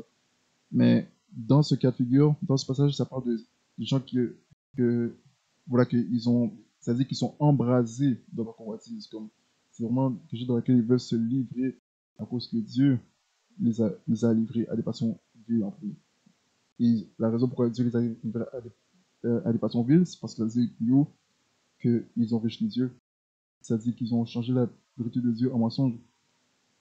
Ça dit que, en haut, ça dit, parce que lorsqu'ils connurent Dieu, ils ne le glorifièrent point comme Dieu, ils ne furent, ni ne furent reconnaissants, mais devinrent vains dans leur imagination, et leur cœur insensé fut obscurci. Donc, vous ne voulez point connaître Dieu, vous ne voulez rien savoir de Dieu, ils ont rejeté Dieu. Donc, Dieu, à leur tour, par conséquent, les a lui aussi livrés et rejetés, et donc, il les a abonnés à leur aux convoitises de leur cœur. C'est ça que ça dit ici, au verset 24. C'est pourquoi aussi Dieu les a livrés dans les convoitises de leur cœur. Donc les convoitises qui sont dans leur cœur, c'est pas Dieu qui a mis ces convoitises dans leur cœur à eux, c'est eux-mêmes qui ont convoité ces choses dans leur cœur. Donc ça peut varier de personne réprouvée à personne réprouvée, mais c'est eux-mêmes qui ont imaginé ces choses dans leur cœur. C'est pas Dieu qui a mis ces imaginations qui sont dans leur cœur ou qui les a fait comme ça, c'est eux-mêmes qui ont convoité ça dans leur propre cœur. Et donc, après ça, il dit au verset 29, étant rempli de toute injustice, de fornication. Donc, ces gens-là, que Dieu a livré un esprit dépravé, qu'il a abandonné à l'espace aux villes, et qui a eu un esprit dépravé, ou un esprit réprouvé, eh bien, ça dit que ces gens-là, étant remplis de toute injustice, donc ils sont remplis de toute injustice, et ça mentionne injustice, de fornication, de méchanceté, de convoitise, de malice, plein d'envie, de meurtre, de querelle, de tromperie, de malignité, rapporteurs, médisants, haineux à l'égard de Dieu, donc ces gens-là haïssent Dieu, méprisants, orgueilleux, vantards, inventeurs de méchanceté, désobéissants à leurs parents, sans entendement, et Mohamed il était sans entendement, ne tenant, ne tenant pas leur engagement. On a vu dans une vidéo présente que Mohamed n'est pas quelqu'un qui tient ses engagements, et on fera ça dans une vidéo future. Mais on a vu dans la vidéo précédente que Brighton n'est pas ses engagements, comme il a dit qu'il avait fait sûrement à ses femmes qu'il n'allait pas voir ni avoir de rapport et coucher avec Maria Lacob, mais il le faisait quand même. Et donc, ces femmes nous confrontaient par rapport à ça. Donc voilà, ça dit ne tenant pas leur engagement, sans affection naturelle, et ça c'est Mohamed encore, implacable, impitoyable. Et ça correspond toujours à Mohamed. Donc toute cette liste, Mohamed, toutes ces injustices, Mohamed est rempli de toutes ces injustices. Cette description des justices correspond parfaitement à Mohamed. Donc, par là, on comprend que ce qui fait que Mohamed était capable de faire ça, c'est parce que, voilà, à cause de ce qu'il dit là-dedans, que Dieu l'a abandonné à un esprit réprouvé, il est dépravé. Et donc, voilà, ça dit haineux à l'égard de Dieu. Et Mohamed était haineux à l'égard de Dieu, en particulier de Jésus. Il y a un passage comme ça dans le Coran où il dit que si Allah voudrait, il pourrait faire pire Jésus. Ça, c'est blasphème. Et c'est vraiment blasphémer sur Jésus. Et oui, il était haineux à l'égard de Dieu. Il était orgueilleux, ça dit méprisant, orgueilleux, vantard. Et ça, c'est ce qu'on voit beaucoup dans le Coran, la vantardise. Dieu est le meilleur des créateurs, le meilleur des trompeurs, le meilleur des. Dieu est orgueilleux. Ça, c'est la vantardise. Méprisant, où il méprisait les chrétiens, il méprisait les juifs, même si c'est la première vidéo. Inventeur de méchanceté, sans entendement, il ne veut rien comprendre. Les chrétiens vont dire la vérité que Jésus est le Fils de Dieu, Jésus est Dieu, le salut est seulement par la foi en Jésus, les chrétiens vont au paradis. Et lui, ils sont endurcis. Et à persisté à vouloir croire que non, il faut faire des bonnes actions pour ceux qui font des bonnes actions et ont la foi et sont soumis, et bien, anciennement, ils auront rien à craindre, ils auront au paradis. Et plus tard, évidemment, il va finir par se contredire en disant, forcément, je sais pas si je vais aussi loin en enfer, je sais pas si vous allez aussi loin en enfer, à parler des musulmans, et il va finir, il va sûrement pas dire, finalement, on va tous en enfer. Donc, c'est contredit, c'est en faisant des contradictions, à vous, c'est endurci dans une hérésie. Et après, ça dit au verset 32, qui connaissant le jugement de Dieu, savoir que ceux qui commettent de telles choses sont dignes de mort, non seulement font de même, mais trouvent plaisir en ceux qui les commettent. Donc, et ça, c'est ce qui arrive si tu suis Mohamed, si tu es un musulman et tu suis Mohamed, et que, voilà, comme on vous encourage à prendre exemple sur lui, à l'aimer, à lui suivre son exemple, et vous prenez plaisir en des gens qui commettent ce genre de choses, parce que c'est pas juste Mohamed, c'est aussi ses compagnons qui font la même chose. Il y a un de ses fidèles bras droits, Omar, qui lui aussi avait au moins 47 ans. Il a marié une petite fille, la fille de Ali, alors qu'il avait 12 ans. Son nom c'était Koutoum, quelque chose comme ça. Et c'est une petite fille de 12 ans. Et donc, il a dit à Ali qu'il voulait marier sa fille. Et Ali a dit, mais elle est trop jeune pour toi. Pour montrer que, pas n'importe quelle culture, non, ces gens-là savaient que c'était mal de marier. Pour des hommes adultes, vieux, surtout, marier des petites filles. Donc, elle dit, trop jeune pour toi.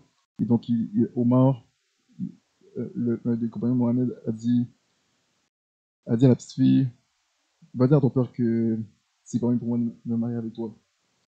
Et il a pris par la main pour la tirer vers lui, et la petite fille a dit, lâche ma main.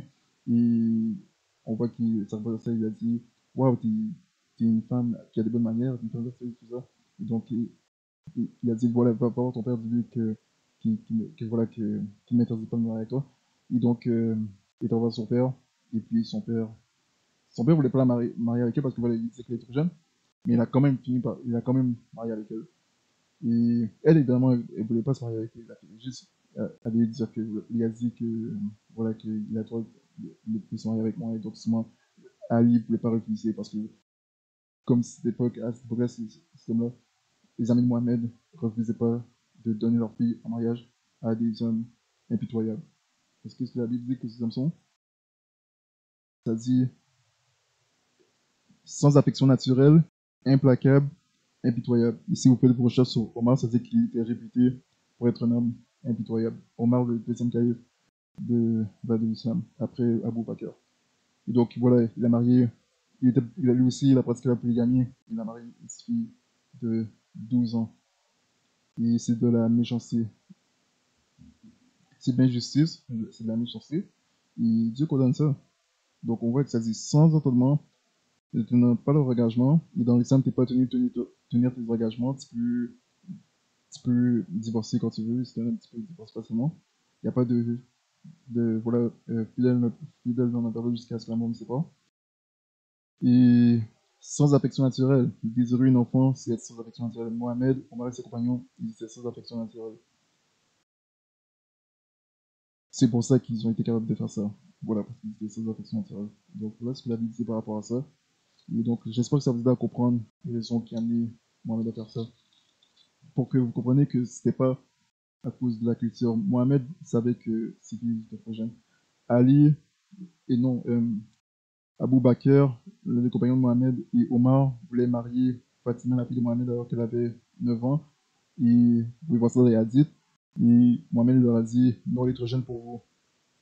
Et ça montre l'hypocrisie dans sa méchanceté, parce que dans sa méchanceté, lui, il a 54 ans et il a marié une petite fille de 6 ans. Et donc il interdit ce que lui-même s'est permis pour lui-même à ses compagnons. Donc la raison pour laquelle il leur a dit non, elle est trop jeune, parce qu'il ne voulait pas la marier avec aucun de deux, il voulait la marier à son cousin Ali, c'est ce qu'il a fait après, la marier Fatima à son cousin Ali, qui lui aussi était tout autant vieux que Omar et Abou Bakr.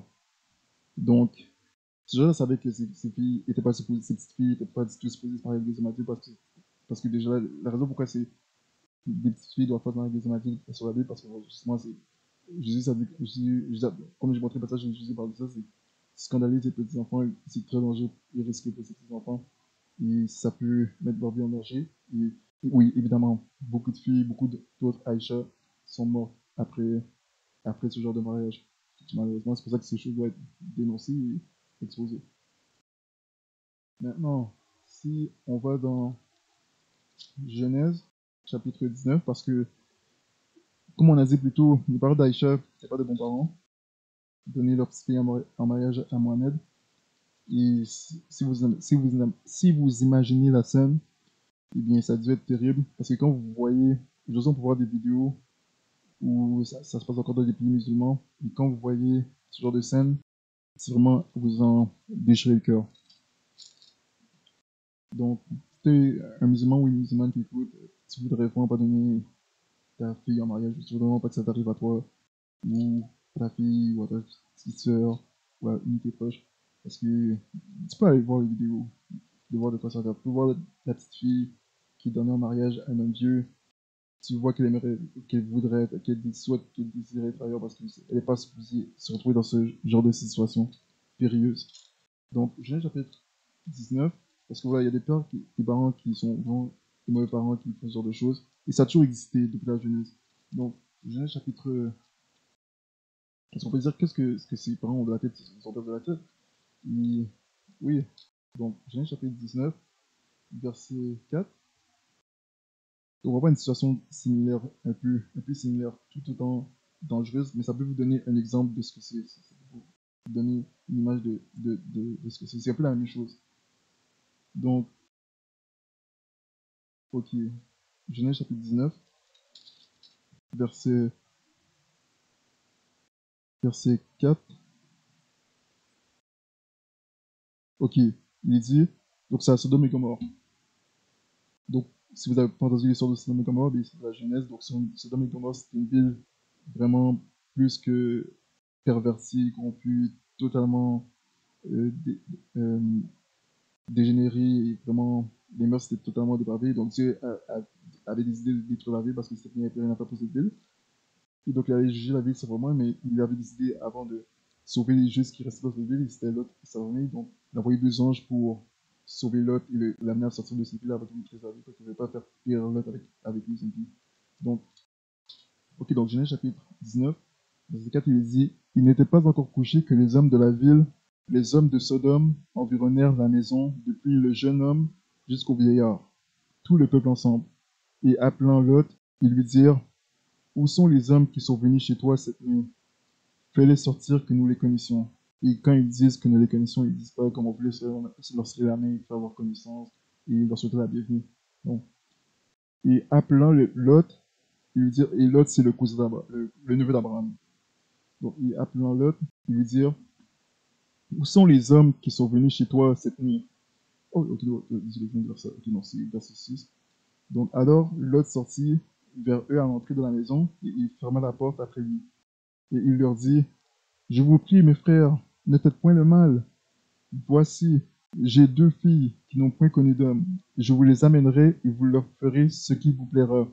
Seulement ne faites rien à ces hommes, puisqu'ils sont venus à l'ombre de mon toit. Donc là, on voit que Lot a vraiment perdu la tête. Il ne sait pas qu'est-ce qu'il dit. Il est tellement effrayé qu'il est prêt à donner ses 2 filles. Il est livré au loup pour protéger les 2 anges, alors que les anges sont capables de se défendre contre cette meute de loup. Et donc, pour sauver la situation, il s'est dit: je vais leur donner mes 2 filles et ils seront satisfaits, ils vont me laisser tranquille. Or, on a vu dans le passage précédent qu'on a vu dans le passage où ça dit que Dieu a livré ces hommes à un esprit dépravé et ils ont été embrassés dans leur croisée de leur cœur. Ça dit, parmi toutes les injustices dans lesquelles ils sont remplis, ça dit que ces hommes sont implacables et impitoyables. Et c'est ce que Mohamed et ses compagnons et beaucoup de musulmans de l'époque étaient. Ils étaient implacables et impitoyables. Parce que Mohamed a recruté beaucoup de musulmans de sa religion à l'époque et des gens qui étaient vraiment des bandits qui étaient implacables et impitoyables. Et c'était des hommes du même type, même sorte, la même espèce que les hommes de Sodome et Gomorrhe. Et donc, malgré qu'il leur ait donné leurs filles, ces 2 filles, ces hommes ne seraient jamais satisfaits. Donc, voilà ce que les hommes disent. Mais ils lui dirent: Retire-toi de là. Puis ils dirent: Cet homme-là est venu ici comme étranger et il se met de juger. Donc, c'est comme s'il est en train de dire: C'est qui pour venir nous juger? Donc, il ne veut pas être jugé par l'autre. Donc, malgré qu'ils sont dépourvus, ils n'aiment pas le fait d'être jugés. Et c'est ce qu'on voit dans le Coran aussi, avec Mohamed. Il ne veut pas que les gens critiquent le juge pour ses mauvaises actions, les péchés qu'il fait. Donc, il dit, donc voilà, et il se met de juger: Eh bien, nous te traiterons plus mal qu'eux. Et pressant Lot violemment, ils s'approchèrent pour renforcer la porte. Mais ces hommes, avançant leurs mains, firent rentrer Lot vers eux dans la maison et fermèrent la porte. Puis ils frappèrent d'éblouissement les hommes qui étaient à l'entrée de la maison, depuis le plus petit jusqu'au plus grand, de sorte qu'ils se lassèrent à chercher la porte. Donc, on voit que toute la ville était corrompue, depuis le plus petit jusqu'au plus grand, ils étaient tous corrompus. Alors ces hommes dirent à Lot: Qui as-tu encore ici? Gendre, fils, fille, et tout ce qui est à toi dans la ville, fais tout sortir de ce lieu. Car nous allons détruire ce lieu, parce que le cri contre ses habitants est grand devant l'Éternel, et l'Éternel nous a envoyés pour le détruire. Alors Lot sortit, il parla à ses filles gendres qui avaient pris ses filles. Il leur dit: Levez-vous, sortez de ce lieu, car l'Éternel va détruire la ville. Mais ces gendres crurent qu'ils se moquaient. Et dès que l'aurore se leva, les anges pressèrent Lot en disant: Lève-toi, prends ta femme et tes 2 filles qui se trouvent ici, de peur qu'elles ne périssent dans les châtiments de la ville. Et comme il tardait, ces hommes le prirent par la main. Ils le prirent aussi par la main sa femme et ses 2 filles, parce que l'Éternel voulait l'épargner. Et ils l'emmenèrent et le mirent hors de la ville. Or, dès qu'ils les eurent fait sortir, l'un d'eux dit: Sauve ta vie, ne regarde point derrière toi, ne t'arrête en aucun endroit de la peine. Sauve-toi vers la montagne de peur que tu ne périsses. Et l'autre leur répondit, non, Seigneur, je te prie, voici, ton serviteur a trouvé grâce devant tes yeux, et tu as signalé ta miséricorde envers moi, en me sauvant la vie, mais moi je ne puis me sauver vers la montagne, que le mal ne m'atteigne, et que je ne meure. Voici, je te prie, cette ville est assez proche pour s'enfuir, et elle est petite. Que je m'y sauve, je te prie, n'est-elle pas petite, et que mon âme vive. Et il lui dit, voici, je t'accorde encore cette grâce, de ne point détruire la ville dont tu as parlé. Hâte-toi de t'y sauver, car je ne puis rien faire jusqu'à ce que tu y sois entré. C'est pour cela qu'on appelle cette ville Soar, petite, entre parenthèses petite. Comme le soleil se levait sur la terre, Lot entra dans Soar, alors l'Éternel fit pleuvoir sur Sodome et sur Gomorrhe du souffle et du feu de la part de l'Éternel du haut du ciel. Et il détruisit ces villes et toute la plaine, et tous les habitants de ville et les germes de la terre. Donc la ville de Sodome et Gomorrhe était une ville de réprouvés. Donc Dieu avait jugé cette ville, c'était fini pour cette ville, pour les habitants de cette ville, mais il voulait épargner Lot, parce que Lot était un homme juste, il était sauvé, lui et sa famille, donc il était épargné. Même s'il était très loin d'être parfait, et c'est vraiment indigne d'un père ce qu'il a voulu, ce qu'il a dit, ce qu'il avait dit de son frère, parce qu'il pour sauver sa vie et la vie des deux anges, il était prêt à livrer ses deux filles en pâture au loup, et ça c'est vraiment indigne d'un père. Donc voilà, ça dit au verset 25, et il détruisit ces villes et toute la peine et tous les habitants des villes et les germes de la terre. Mais la femme de l'autre regarda derrière elle, et elle devint une statue de sel. Donc Dieu a jugé la femme de l'autre parce que Dieu a dit, par l'intermédiaire des anges, Dieu a commandé, les anges que Dieu a envoyés à Dieu du commandement venaient de Dieu, que l'autre, sa famille, ne devait pas regarder en arrière vers la ville du péché, la ville de Sodome et Gomorrhe que Dieu a maudit. Et sa femme s'est retournée. C'est-à-dire, mais la femme de l'autre regardait derrière elle et elle devint une statue de sel. Et ça, j'avais appris ça quand j'étais petit, quand les témoins de Jéhovah venaient faire l'étude biblique à la maison. C'est une histoire que j'ai jamais oubliée. C'est vraiment une histoire effrayante. Et donc, il a été jugé sévèrement. Et Dieu merci, aujourd'hui, je suis témoin de Jéhovah, mais je suis content de quelques histoires vraies que je vais apprendre. Et donc, voilà pour cette histoire.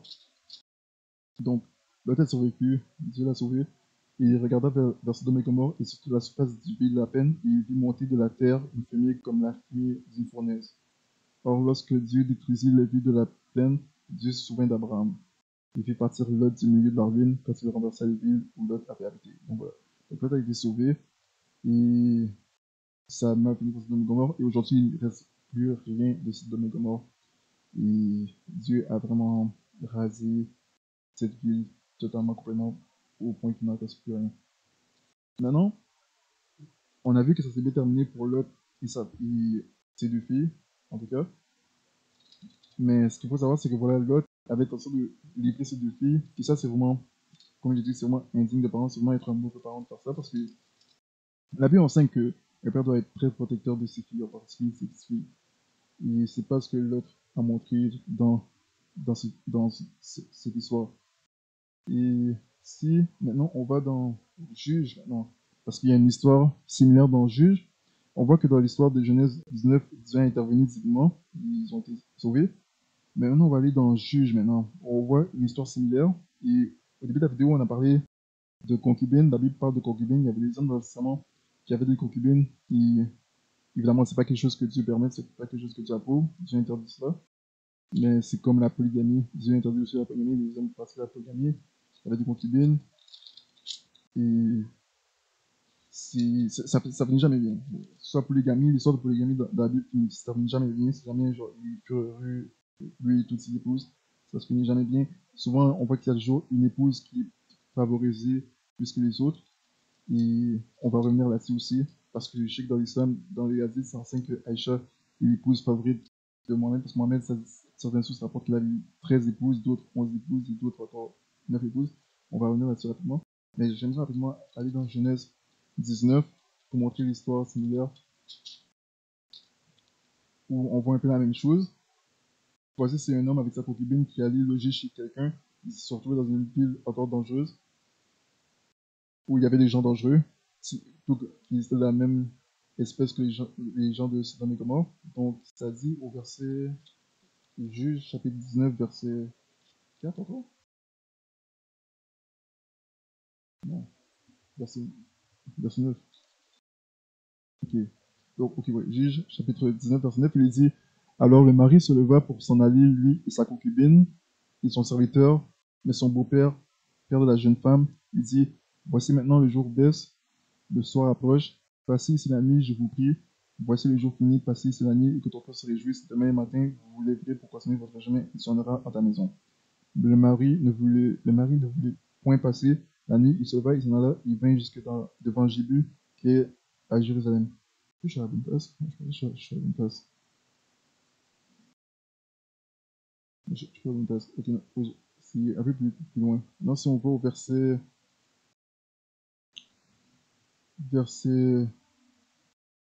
oui, verset 22. Donc voilà qu'est-ce qu'il dit au verset 22. Donc voilà la même situation. Comme leur cœur se réjouissait, voici, les hommes de la ville, certains fils de Bélial, environnèrent la maison. Donc quelqu'un a hébergé l'homme et sa concubine dans sa maison, un homme de la ville. Il a fait entrer chez eux parce qu'il ne voulait pas qu'ils n'aimaient pas ça les avoir dehors, parce qu'il y avait des gens dangereux dehors. C'est ce que la Bible ça en parle ici, ça dit voici les hommes de la ville, certains fils de Bélial environnèrent la maison. Donc Bélial, c'est le diable, c'est le nom de dieu païen, mais en fait, si tu fais de la chasteté, c'est un peu, c'est Baal, c'est un mot pour Baal. Et bah, c'est le diable, ce sont des démons qui sont derrière. Donc, il faut dire que ces fils de Bélial, c'est des fils du diable, des enfants du diable. Donc, sûrement les gens les plus dangereux qui existent, les gens les plus implacables, abominables, sont des gens réputés, évidemment. Il n'y a rien à faire pour ces gens-là. C'est des gens qui sont voués, destinés à l'enfer. C'est bien pour eux. Et donc, ça rend ces gens-là très, très, très dangereux pour la société. Et c'est des gens sur lesquels personne ne peut tomber et que tout le monde veut éviter. Parce que la Bible dit d'éviter ces gens-là. J'ai montré une vidéo où ça parlait de ces gens-là. Dieu dit évite ces gens-là. Donc, ça dit, donc, oui, les fils de Bélial environnèrent la maison, heurtèrent à la porte, et parlèrent au maître de la maison. Donc, on voit que ça ressemble à ce qui s'est passé à Sodome et Gomorrhe avec l'autre. Le vieillard disant, fais sortir, oui, donc, il parlait au maître de la maison, le vieillard disant, fais sortir cet homme qui est entré dans ta maison pour que nous le connaissions. Donc, on voit qu'il a dit encore la même chose que les hommes de Sodome et Gomorrhe. Mais l'homme, le maître de la maison, sortit vers eux et leur dit, non, mes frères, ne faites point le mal, je vous prie, puisque cet homme est entré dans ma maison, ne commettez pas cette folie. Donc on voit qu'il a dit la même chose que l'autre a dit. Et voici qu'est-ce qu'il répond. Voici, j'ai une fille vierge, et cet homme a sa concubine. Je vous les amènerai dehors, vous leur ferez violence, et vous ferez d'elle ce qui vous plaira, mais ne commettez pas sur cet homme une action si infâme. Donc lui aussi, on voit qu'il a la même réaction que l'autre. Même méchanceté, même, si on pourrait dire, il est tout autant indigne que l'autre en tant que père, en tant que parent. Parce que lui aussi, il était prêt à livrer. On voit qu'il dit, voici, j'ai une fille vierge. Je vous l'amène dehors, vous faites ce que vous voulez avec elle, mais ne faites pas du mal à cet homme-là. Donc encore, il est prêt à sacrifier, deux, non, même pas sacrifier, juste livrer sa fille pour pouvoir sauver sa peau à lui et à l'homme qui l'a hébergé. Donc il a dit, j'ai une fille vierge, lui a sa concubine, on va vous les donner, faites ce que vous plaît avec elle. Il a même dit, violez-les. Vous voyez la méchanceté. Vous leur ferez violence. Vous leur dites mal à eux, mais ici pas cet homme. Donc, encore, on voit que peu importe dans la situation dans laquelle se trouve l'époque, la culture, ça ne justifie pas la méchanceté de Dieu. Ne dit pas que ça justifie de faire quelque chose de méchant dans cette situation-là parce que c'est une situation genre, où comme tout est vraiment corrompu. Non, Dieu condamne ça, peu importe dans quelle situation tu te trouves. C'est la méchanceté. Donc ça, c'est une histoire que Dieu rapporte. Et donc on voit la méchanceté et contrairement à l'histoire de Sodome et Gomorrhe, dans cette histoire, eh bien, Dieu ne va pas intervenir dans cette histoire. Et pour se poser ça, la finir parce que voilà ce qu'il disait après. Mais ces gens-là ne voulurent point l'écouter. Et donc, ça, on voit que ça nous montre ce qu'on a vu dans ce passage dans Romains, où ça dit qu'ils sont sans entendement. Et ça, c'est vraiment le cas de Mohamed et ses compagnons. Ils étaient sans entendement. C'est des gens qui ne veulent rien comprendre, qui ne veulent rien entendre. Ils sont vraiment endurcis. Et ça sert à rien de parler à ces gens-là, ils sont implacables. Si on peut pas raisonner avec ces gens, on peut pas négocier avec ces hommes-là, on peut rien leur faire entendre. Donc, alors l'homme prit sa concubine, il la leur amena, et ils la connurent, et ils abusèrent d'elle toute la nuit jusqu'au matin, puis ils la renvoyèrent au lever de l'aurore. Et comme les jours approchaient, cette femme alla tomber à la porte de la maison, de l'homme où était son mari, et il demeura jusqu'au soir. Et le matin, son mari se leva, ouvrit la porte et sortit pour continuer son chemin. Et voici la femme, sa concubine, était étendue à la porte de la maison, les mains sur le seuil. Et il lui dit, lève-toi, et allons-nous-en. Lève-toi et allons-nous-en. Mais elle ne répondit pas. Donc, elle est morte. Alors, il la chargea sur un âne. Il se mit en chemin, il s'en retourna chez lui, puis, étant venu dans sa maison, il prit un couteau, saisit sa concubine, il la coupa membre par membre en 12 parts qu'il envoya dans tous les territoires d'Israël. Et tous ceux qui virent cela dirent, on n'a jamais, on n'a jamais fait ni vu rien de pareil depuis que les enfants d'Israël sont montés hors du pays d'Égypte. Jusqu'à ce jour, faites attention à cela, consultez-vous et prononcez. Donc, il a coupé sa concubine en morceaux pour envoyer les parties encore à tous les enfants d'Israël pour tous les choquer de ce qui lui est arrivé et pour que les conscientiser de ce qui lui est arrivé.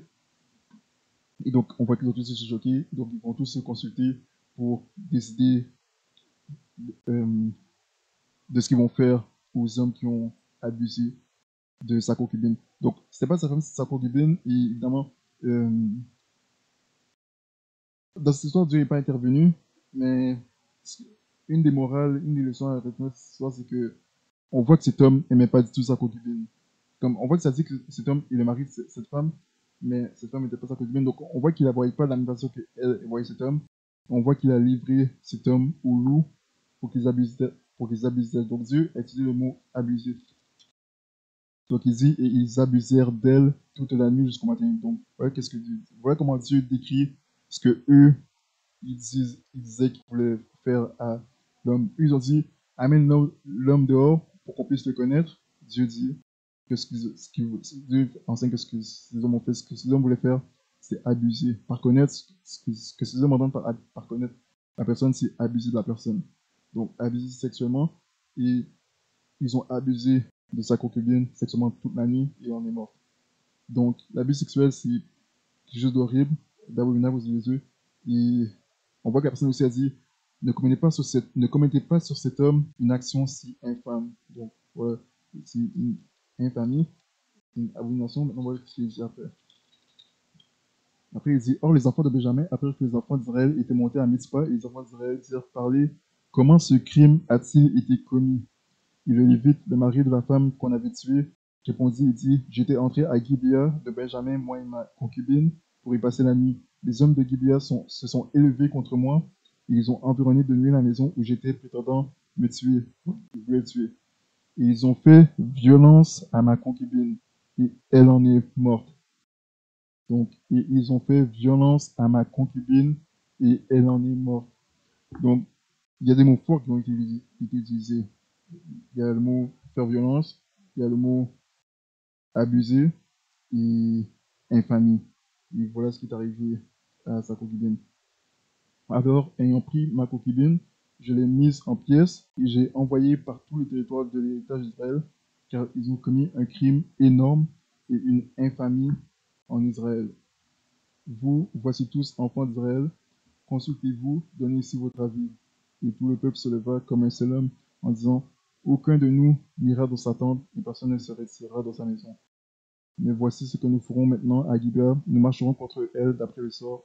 Nous prendrons 10 hommes sur 100 d'entre toutes les tribus d'Israël, et 100 sur 1000 et 1000 sur 10 000, afin qu'ils prennent des vivres pour le peuple et que se rendant à Gibea de Benjamin, on la traite selon l'infamie du crime qu'elle a commis en Israël.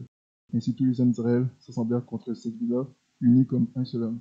Donc, ils sont tous unis, consultés, et ils sont tous unis pour traiter ces hommes selon l'infamie qu'ils ont fait et pour faire justice à cette concubine qui a été horriblement, brutalement tuée et violée. Et ça montre vraiment que Dieu rapporte cette histoire pour montrer au moins que peu importe l'époque dans laquelle il se trouve, parce que Dieu n'est pas vraiment présent dans cette histoire et dans ce livre, parce que voilà, les enfants d'Israël faisaient beaucoup de péchés et ils se rebelaient beaucoup contre Dieu, donc Dieu n'est pas beaucoup présent. Alors dans cette histoire, Dieu est quand même derrière et Dieu va quand même les assister pour faire justice à cette femme qui a été tuée, puis la concubine de l'Israélite. Ensuite, il lui dit, après ça, il lui dit, donc ils vont demander des comptes à Sam ça pour les détruire, pour l'injustice qu'ils ont fait. Il dit ici, les tribus d'Israël envoyèrent des hommes dans toute la tribu de Benjamin pour dire, quelle méchante action a-t-on commise parmi vous? Livrez-nous maintenant ces hommes pervers qui sont à Gibéa afin que nous les fassions mourir et que nous ôtions le mal du milieu d'Israël. Mais les Benjamites ne voulurent point écouter la voix de leurs frères, les enfants d'Israël. Et les enfants de Benjamin sortirent de leur ville et se semblèrent à Gibéa pour aller combattre les enfants d'Israël. Donc là, c'est très grave. Ils ont, ils essaient de défendre les hommes qui ont fait ça. Et donc ça, c'est horrible, c'est triste. Donc là, il y a si on pourrait dire, une guerre tribu contre tribu, une sorte de guerre civile israélite contre leurs frères israélites pour et les Israélites, les Benjamins, eux de Benjamin, oui, les enfants de Benjamin, de la tribu de Benjamin, veulent faire justice à cette concubine qui a été tuée. Même si être une concubine, c'est pas quelque chose de bien vu parmi les enfants d'Israël. Si, comme on a vu dans la vidéo, comme de l'Ancien Testament jusqu'au Nouveau Testament, parmi les peuples d'Israël, les choses doivent être faites d'une certaine manière, et c'est interdit le concubinage, et ça va être mariage, il doit se marier, et se respecter l'un l'autre, et l'homme doit prendre la femme pour épouse, il ne doit pas la prendre pour concubine, et même si l'homme ne l'avait pas mariée, c'était juste en concubine, il voulait quand même que justice soit faite, même s'il n'a pas bien traité, comme il voulait quand même que justice soit faite, et qu'elle n'a pas mérité ça. Comme on a vu dans la vidéo précédente, Dieu dit que le viol, c'est une femme quand j'ai montré le commandement où Dieu parle du viol, où une femme a été violée, il dit que l'homme seul va mourir, et pour la femme, il ne peut rien à la femme, rien ne sera fait à la femme parce qu'elle n'a commis aucun péché qui soit digne de mort. Et donc, peu importe ce que la femme soit, une concubine, une femme captive, une femme fiancée, mariée ou prostituée, ou qui que ce soit, et rien justifie l'abus d'une femme ou d'homme. Et voilà, ça va vraiment finir dans cette histoire, même s'il y a une guerre, ça s'est mal terminé pour ces hommes, de, ces fils de Bélial, de Bélial, que la Bible appelle. Et donc, voilà, donc, la Bible dit que Dieu emploie le terme abuser. Et c'est ça qui se passe dans le Coran. Le mariage d'enfant, c'est vraiment abus d'enfant, abus sexuel sur l'enfant. C'est pour montrer que, voilà, que Dieu condamne ça aussi. Et ce que j'ai tout montré, je vais montrer encore quelques autres passages. Je vais montrer quand même assez beaucoup. Je vais aller dans Jude chapitre 1, où Dieu parle encore un peu de ça. Donc, Jude chapitre 1, il dit au verset 4, car il s'est glissé parmi vous certains hommes dont la condamnation est décrite depuis longtemps, des impies qui changent la grâce de notre Dieu en dissolution et qui renient le seul Seigneur Dieu et notre Seigneur Jésus-Christ. Ensuite, il dit en bas, au verset 7, comme Sodome et Gomorrhe, il est vivre voisines qui s'étaient abandonnés à la même fornication que cela, et étant allés après une autre chair, servent d'exemple en souffrant la peine de fin éternelle. De même aussi, ces ignobles songeurs, donc de même aussi, ces ignobles songeurs, sous la chair, méprisent l'autorité, qui parlent mal des dignités. Et pour venir au mariage de Mohamed avec Aïcha, Mohamed Al-Aziz dit que l'une des raisons pourquoi il veut prendre il voulait marier Aïcha, il a dit à ses compagnons, d'une certaine époque, il y a Aïcha qu'il avait eu un rêve, qu'il a vu dans un songe. Et j'ai montré le passage dans une vidéo précédente où Dieu dit, j'en veux au prophète qui dit, j'ai eu un songe. Ce sont des faux songes, ces songes. Dieu dit que ça vient de leur propre cœur, des convoitises de leur propre cœur. Et j'ai montré un autre passage qui parle de ça encore, des convoitises de leur propre cœur. Et ça que Mohamed a dit, pour montrer que, voilà, il savait que c'est pas acceptable ce qu'il a fait, malgré l'époque dans laquelle il vivait. Même s'il y avait beaucoup de paganisme et tout ça, beaucoup de pratiques coutumes abominables, il savait que malgré ça, c'était toujours pas acceptable. Il a quand même fait parce qu'il était esclave de ses convoitises charnelles et de son péché, esclave du péché. Et donc, c'est pour ça qu'il a dit qu'il a rêvé, qu'il a vu dans un rêve pour essayer de dire que voilà, ça vient de Dieu. Parce que c'est ça qu'il a dit. Il a dit si ça vient de Dieu, alors ça va arriver parce que ça vient de Dieu. Alors que nous, ça ne venait pas de Dieu, c'est lui qui a imaginé ça dans sa tête, qu'il avait marié une petite fille de 6 ans. Et donc, c'est pour ça qu'il a dit qu'il a eu un songe, pour que les gens puissent dire, ok, donc, bien, écoute, c'est Dieu qui a envoyé cette révélation dans un songe, et bien, écoute, qu'est-ce qu'on veut dire si ça vient de Dieu. Donc, il s'est encore servi du nom de Dieu pour ses propres convoitises. Et qu'est-ce que tu dis par rapport à ça? Je pense que j'avais déjà montré ce passage-là dans une vidéo précédente, mais tu dis que ce sont des ignobles songeurs. Ces hommes impies sont des ignobles songeurs. Ils parlent de gens comme Mohamed. Et aussi, l'une des raisons encore pourquoi Mohamed a marié Aïcha et préférait Aïcha à une femme adulte, aux femmes adultes, eh bien, il le dit dans les hadiths, c'est dans, c'est dans Sahih al-Bukhari, numéro 3411. Donc, il dit que, voilà, beaucoup parmi les hommes atteignent le niveau de la perfection, mais aucune parmi les femmes n'atteint ce niveau, excepté Asia, femme de Pharaon, et Marie, fille d'Imran. Il n'y a aucun doute, la supériorité d'Aïcha sur les autres femmes est comme la supériorité du tarid, c'est-à-dire un plat de viande et de pain sur les autres repas. Donc ça, c'est rapporté par Abu Moussa dans Sahih al-Bukhari. Donc la raison pourquoi Mohamed favorisait et convoitait, désirait marier Aïcha et prendre marier, la raison pourquoi Mohamed convoitait pour épouse, petite épouse Aïcha au-dessus des femmes adultes, et bien parce qu'il a dit que voilà, la supériorité d'Aïcha sur les femmes adultes, c'est qu'elle est comme un plat de viande et de pain sur les autres repas. Donc voilà, c'est tout. C'est juste pour ça. C'est pour ça qu'il a voulu marier Aïcha. C'est parce qu'il la voyait comme un plat appétissant comparé aux femmes adultes, femmes qui ont atteint l'âge adulte. Donc c'est pas à cause de la culture, c'est pas à cause que certains musulmans vont dire, ou des imams idrisés vont dire, ou encore d'autres musulmans religieux vont dire que Aïcha, à 9 ans, qu'elle a l'âge de 9 ans, était pleinement formée la place d'une femme de quoi, de 20 ans, 18 ans ou 22 ans.